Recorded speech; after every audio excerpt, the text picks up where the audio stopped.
Shays' Rebellion was a series of attacks on courthouses and other government properties in Massachusetts beginning in 1786, which led to a military confrontation in 1787. The rebels were mostly ex-Revolutionary War soldiers turned farmers who opposed state and economic policies that led to poverty and foreclosures. These former soldiers received little compensation after the Revolutionary War, and by the 1780s, many were struggling to make ends meet. Businesses demanded immediate payment for goods that farmers had bought on credit and paid off through barter. At this time, there was no paper money in circulation and no gold or silver to be accessed by the farmers to settle their debts. With no money to pay off debts and taxes, Boston authorities began to arrest the farmers and foreclose on their farms. Who is Daniel Shay? Daniel Shay was an American soldier, revolutionary, and a farmer. He was the leader of the Shays' Rebellion from 1786 to 1787. Shay led a group of 600 men to shut down the court in Springfield, Massachusetts.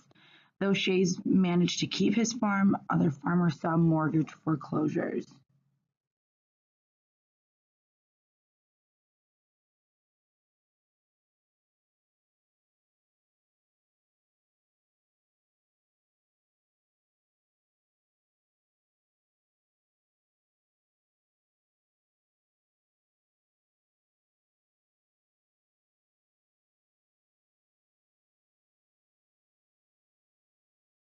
What caused Shays' Rebellion?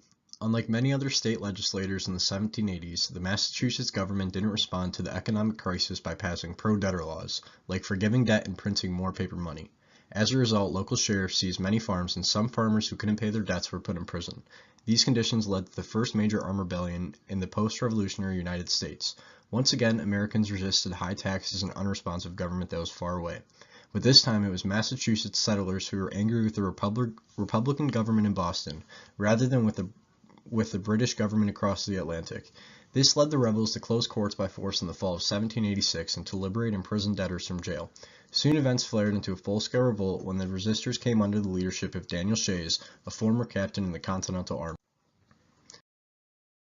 The results of Shays' Rebellion are as followed. The rebellion was crushed, and the problems of the Articles were conformed at the U.S. Constitution Convention. It helped sway anti-federalists to the Federalist side.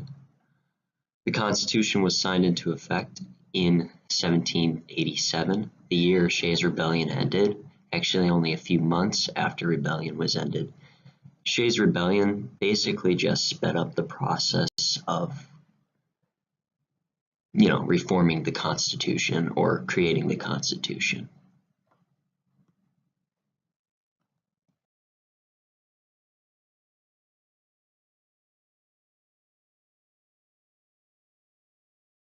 After taking refuge in Vermont with his life, Shay would stay there until he was pardoned by the newly elected mayor, John Hancock. Then, Shay and his wife would move on to Spartan, New York, where he was very popular from his legend in all of this. He would die many years later in 1825.